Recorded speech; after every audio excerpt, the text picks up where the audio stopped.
All right, so now we're gonna step out of the sun and get into some shade and talk about the Margie Yates Jenkins Azalea Garden. So this garden was actually established to celebrate Miss Margie and her contributions to horticulture, the nursery industry, and plant materials, as well as to educate people on all the plant materials that she collected and loved. Unfortunately, she passed away this year at the young age of 98. So this garden has undergone some significant changes in the past few years. We've had major storm damage, bring down some trees, snap some trees in half. We've had the floods of 2016. And so there's a lot of evolution in this garden. Something else we've noticed in the past few years is this garden is maturing. And so a lot of the plants seem to get overcrowded and not have the space. So we've taken efforts to open up and breathe in new life to this garden, and you will notice a lot of the areas around me kind of seem more open. They have more light. They're not as shaded and crowded as they were before.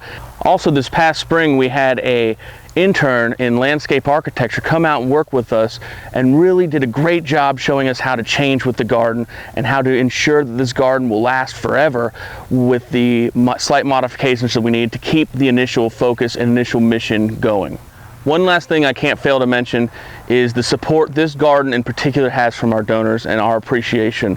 Nearly all the plant materials in this garden are donated by local or regional nurseries, growers, or landscapers, and as well as significant funding from different societies, volunteer work that helps us keep this garden going to the levels that we are. We thank you so much for all your contributions and your help, and I hope you enjoy these plants. We typically promote this garden in the spring at our spring open house, also aptly named the Margie Jenkins Lecture Series and Open House. And that's because most of our plants in here are flowering heavily in the spring or in the winter. Although year-round we actually do get a great display of color and some lush green vegetation. I'm going to take a few minutes to show a few of our favorite plants, and one of mine is this osmanthus right here, sweet olive, as most of you might know. And it doesn't look any different than most osmanthus you have right now, except for in the spring this flower is completely orange, and it's just a really spectacle that you can see. The same wonderful smell you know from any other sweet olive, but just with bright, vivid orange flowers. It's really a show. So we absolutely love deciduous hybrid magnolias here at the Hammond Research Station, and there's so many to choose from. Now most of you know these deciduous magnolias because they bloom so prolifically in late winter, early spring. But we actually really like them as shade trees, and they're just lush green throughout the whole summer. And then when those blooms fall off, or right before the leaves fall off, right before the blooms, you have a really picturesque tree that looks very good without leaves or blooms. So it's just fantastic year round. This one in particular is Betty from the Little Girl series, which we absolutely love. So here we have the Asimina triloba, also known as the pawpaw tree. Native to North America, has attractive dark green foliage and kind of a tropical appearance. It doesn't require much attention in the garden, but it's thriving here in our raised beds with equal parts sun and shade. This is actually the host plant for the zebra swallowtail butterfly.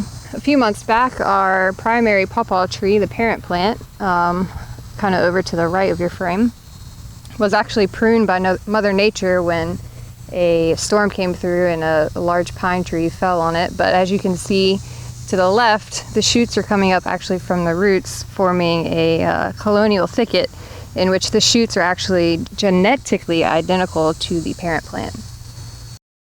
So here in the azalea garden, we really have a lot of bloom power in the spring, but we do have things that bloom throughout the year, and this is one of our favorites in the summer. This is Gordlinia. It's a hybrid of the Franklinia and the Gordonia plant, and this is called Sweet Tea. It's got this beautiful large white bloom. You can see the size of it. The petals flutter in the wind, and this is one of Miss Margie's favorite plants to bloom in summer. So in keeping in name with the azalea garden, obviously we're going to feature as many azalea cultivars as we can. So one of our favorite displays here are the Encore Azalea series that was developed by Mr. Buddy Lee, who lives just north here of the station. And so what Buddy really introduced were these reblooming azaleas, and you can see it's hot, we're in the middle of July, but these azaleas are still going, and that's the hallmark of the Encore. You get a big spring bloom, then you move into a summer bloom and even a fall bloom. And that was something Miss Margie also contributed to. A lot of the new azaleas that she introduced to the market had a summer bloom or even a fall bloom to them so that you could extend the bloom season and enjoy azaleas most of the year.